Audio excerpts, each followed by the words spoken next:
Hello, welcome to part 13 of the Inspirational Living series. I am Dr. Christina Samesha, spiritual psychologist, intuitive guide, and author.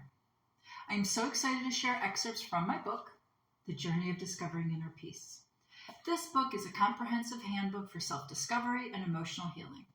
Whether you are new on this path or continuing your work, this book will provide you with valuable tools and wisdom. If you desire to shift into a higher state of consciousness and begin living a more inspired life, it is valuable to know that you are powerful and that you always have a choice in how you perceive and respond to situations in your life. As we travel on our life journey, we encounter situations that trigger an emotional reaction.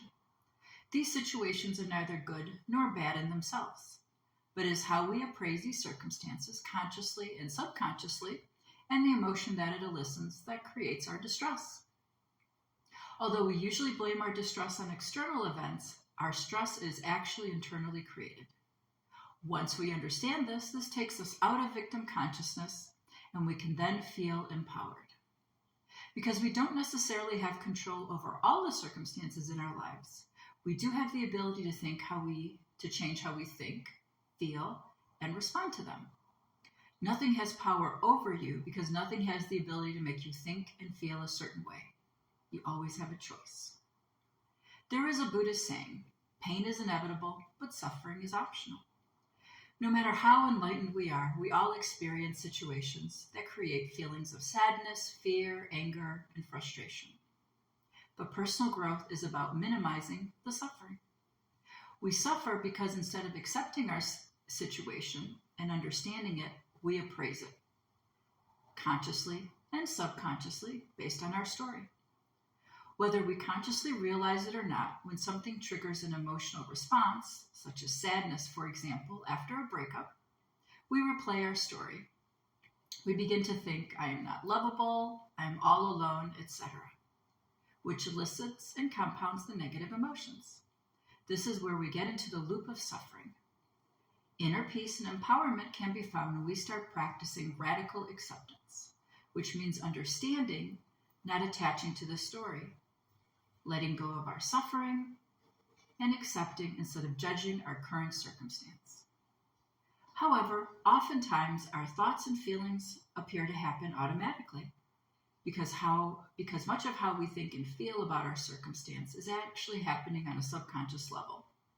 We do not always realize that we have time to understand how we are appraising these situations and then decide how to reframe and respond to them.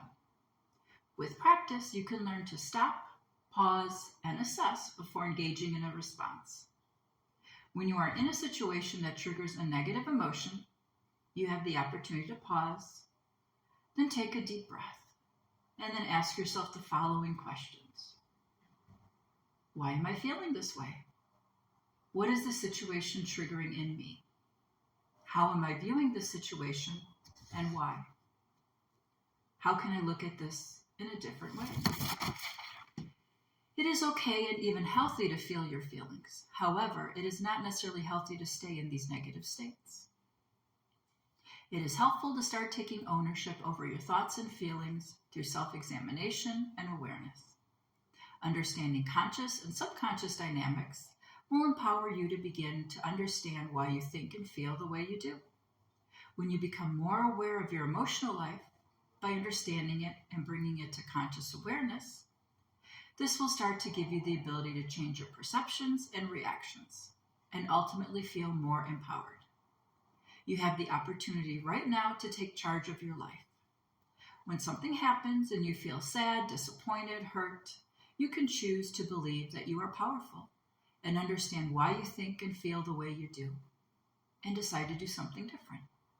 You have control over your thoughts and emotions, and by understanding them and wanting to change, you no longer have to believe that you are a victim in your life. Therefore, if you are in a situation that is undesirable, instead of taking the victim position and asking, why is this happening to me? It is more empowering to ask, what subconscious programs do I have that are attracting this dynamic to me? Or what am I supposed to learn from this situation? My book, The Journey of Discovering Inner Peace, can provide you with tools and wisdom to assist you in transforming your life. It is available on both paperback and ebook and on my website, ChristinaPsyd.com. That's Christina with the CH, PSYD.com, or on most online retailers. Stay tuned for more inspirational living tips. Sending all of you peace and love.